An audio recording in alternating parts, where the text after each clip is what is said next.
trend to watch laws, trying to catch up with what's actually happening in Colorado. We are talking about decades behind, and specifically about a proposed bill focusing on cost-sharing companies.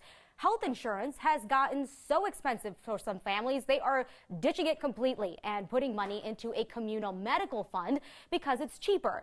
People have been doing this for years, but then the state started getting complaints that some of these companies weren't paying up.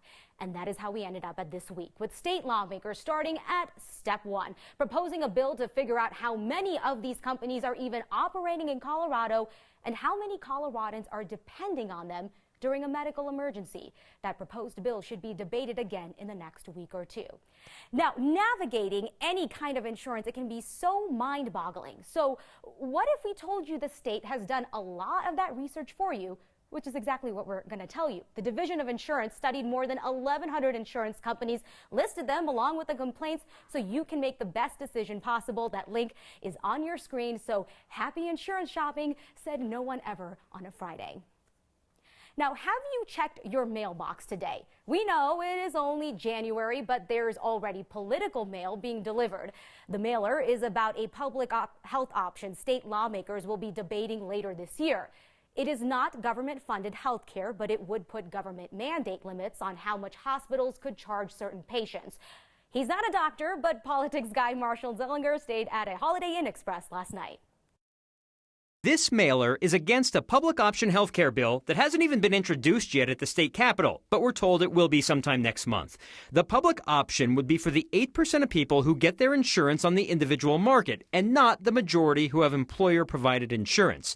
The bill's sponsor says for those 8%, the state would essentially limit how much hospitals could be reimbursed by insurance companies. This mailer is from the Partnership for America's Healthcare Future under the local name Colorado's Healthcare Future. The nonprofit does not have to disclose its donors, but a look at its website shows members include insurance companies, hospitals, and the Colorado Farm Bureau.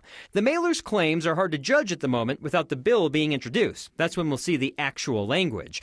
However, ads like these have the attention of the person pushing for a public option, Governor Jared Polis. Front Range hospitals with over $2 billion in profits in 2018. Let me say that again, $2 billion of profits in a single year are already using some of those profits from overcharging patients to run ads against legislation that would save families money. The governor's claim of $2 billion in hospital profits takes into account a hospital's total margin, meaning revenue, expenses, investments, and real estate. It does not isolate the amount a hospital makes or loses just on patients.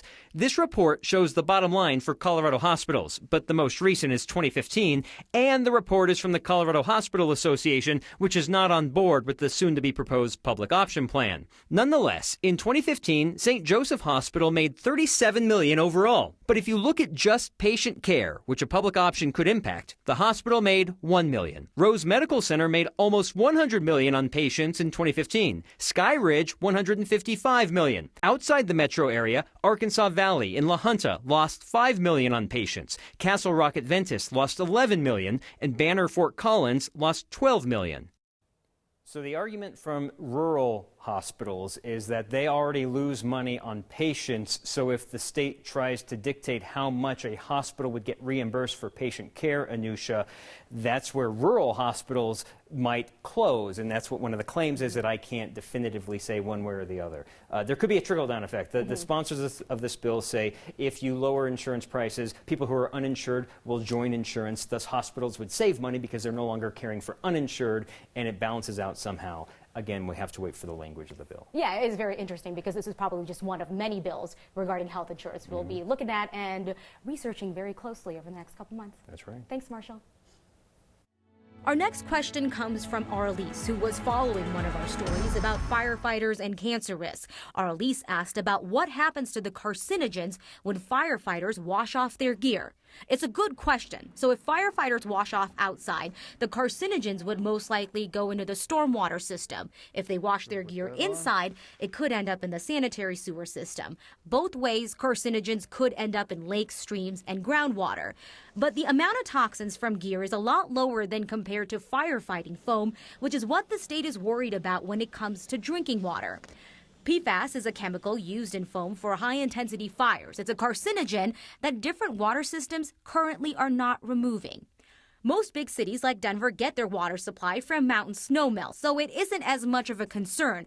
But smaller towns may depend on wells, rivers, and streams. So now the state set aside $500,000 they want to spend before June on free water testing kits. Most small communities in the state have not tested for these unregulated chemicals, so we want to help them do that.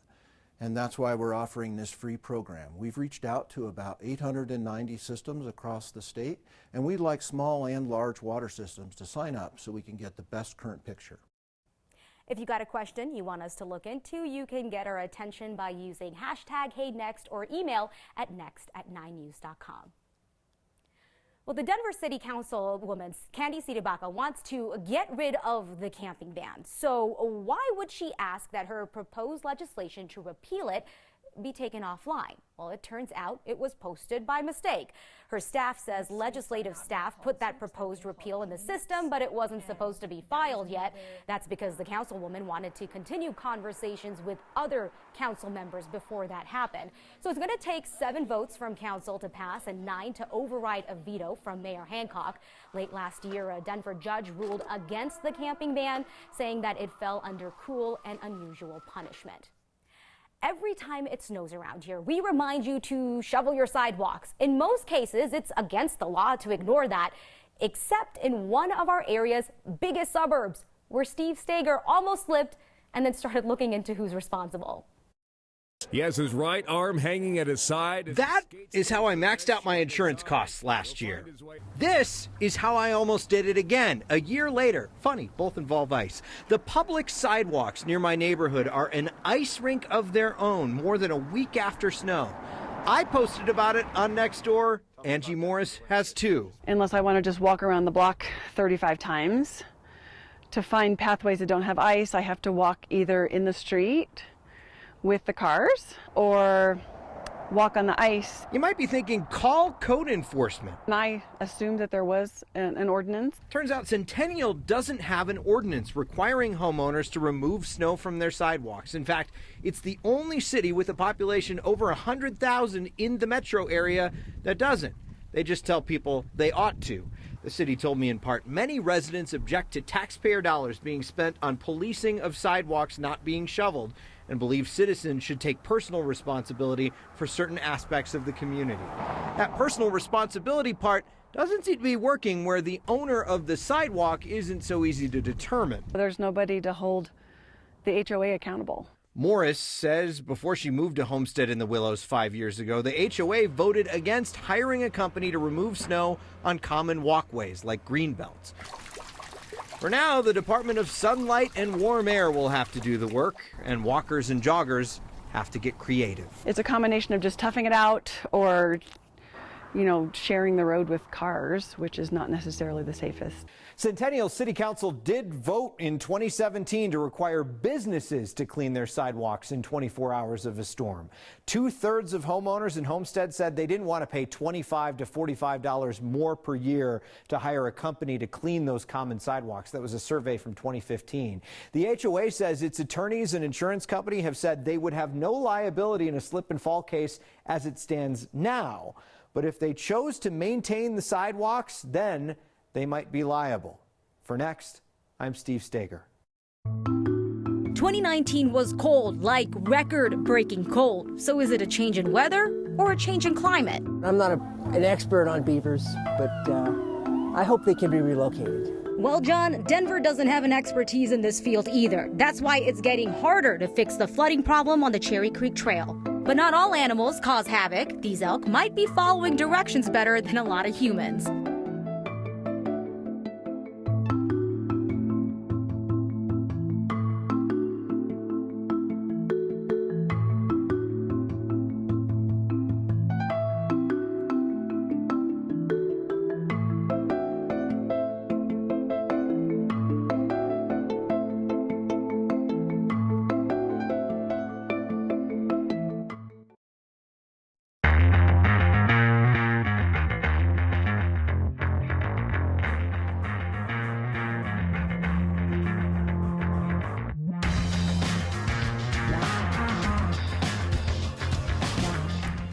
For the third day in a row, we are talking about RTD and their follow through. They said once they picked their finalists to take over as general manager and CEO, they would tell us who they are, which is exactly what they did last night.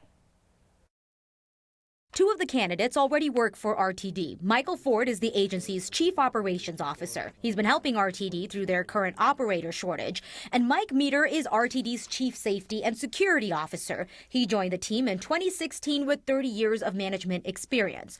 Now, there are also three external candidates, one a familiar face, Amy Ford. She's the director of the Intelligent Transportation Society of America's Mobility on Demand Alliance. She also used to work at CDOT. Paul Ballard is former president and CEO of Trinity Metro in Fort Worth, Texas, and has been a GM, CEO, or president at different transit systems across the country. And lastly, Jackie Millay. She is the mayor of Lone Tree. She's also a registered civil engineer and a board member of the Denver Regional Council of Governments. Lists can't be boring, but there is a reason we just went through that. That's because RTD is hoping people will be weighing in over the next 2 weeks, and then they're expecting to make an offer after that. That is, of course, to replace the current general manager and CEO who will be retiring later this month.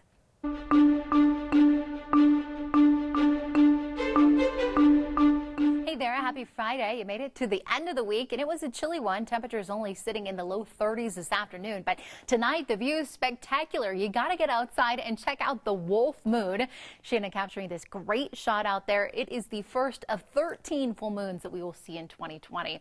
Well, it's quiet here across Colorado. Our storm system that we saw late last night into early this morning, a few flurries. Well, now it is intensifying across the Midwest. A line of severe storms from Dallas through parts of St. Louis, and then snowfall on the back side of this. We still have a few lingering snow showers across south central Colorado, but here in Denver, crystal clear skies tonight. And that means a cold one too, as overnight lows fall to about 13 degrees. Single digits in Greeley, Yuma, Sterling, and look at that, we're going sub-zero in Steamboat Vale and through Alamosa tonight.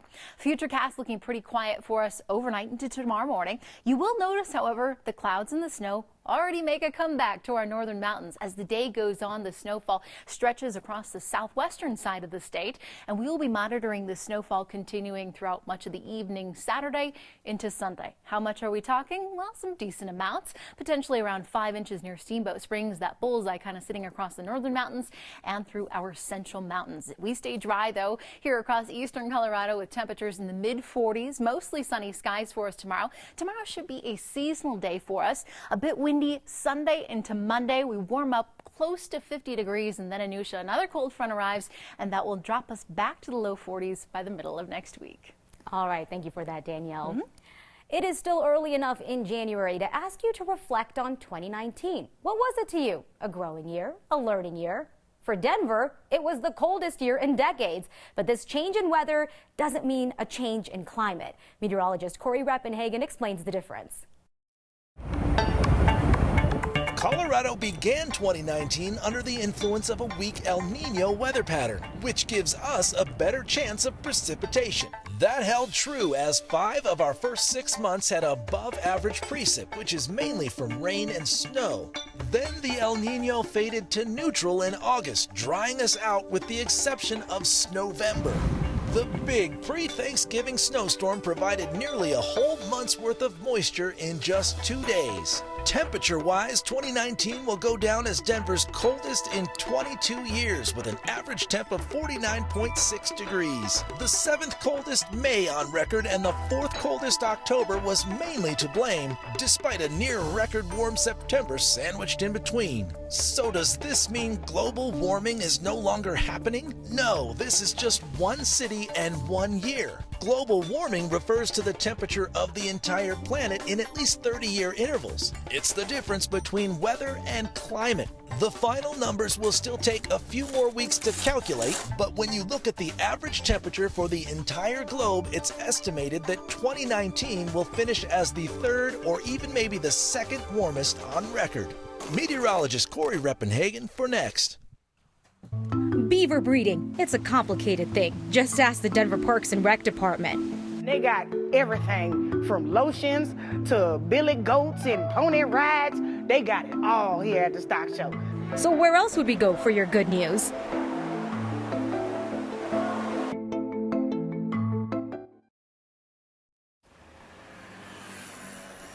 It's a sign. Reason 101 why animals can really just be better than people. These elk don't have to follow the rules. They could just cross the road right in front of your Kia. You'd have to figure out how to avoid hitting them.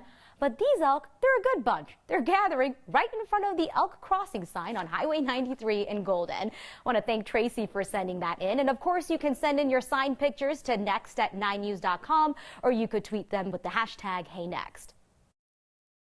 I've been coming to Denver during the winters for the last 8 years. And yes, this is a current problem, and it's the beavers, I guess.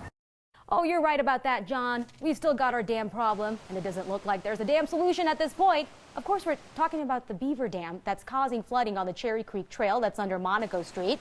Here's what it looks like now. 2 weeks ago, we told you the Denver Parks and Rec Department was trying to fix the problem. So they thought a flow device to let water go through the dam was the answer, but then they discovered the water's too shallow in that area. Now, Parks and Rec, they don't want to just move the dam because the beavers are getting ready to breed.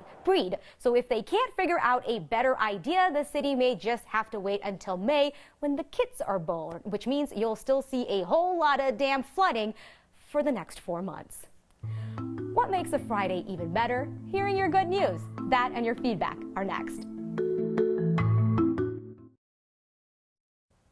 It is one of Colorado's favorite old-time traditions. The National Western Stock Show is back in Denver. And besides all the animals, there's a lot of good news to find there, too. My good news is Colorado has made and welcomed me into their family. So now I have a home, and the stock show gave me a job.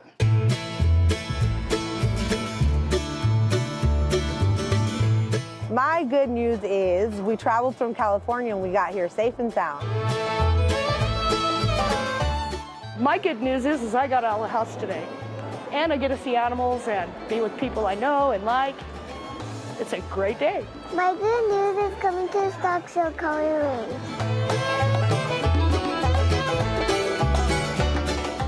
I have a grandson going to have a new baby. My good news is I'm here getting ready to enjoy the stock show. You guys come on out. They got everything from lotions to billy goats and pony rides. They got it all here at the stock show. 5 other great-grandchildren. That's not easy to do. No. My good news is on this New Year's is that I'm blessed enough to come to the stock show and hang out with my dear lifelong friend, Mike Smith. And we get to spend the whole show here together, and we've known each other since we were kids, and it's a blessing just to see him. Yeah, it's beautiful, beautiful. Does he work out? No, that's just natural. My good news is I'm going to be competing down here at Stock Show, and I'm down here, and I'm not going to school, so that's my good news. Want to thank Nicholas for writing back in saying, hey, looks like I've lost my New Jersey accent, got my hardcore Seattle accent back. What? We're still so confused about that. As long as you guys can understand me, that's all I care about. Thanks for hanging out. I'll see you next time.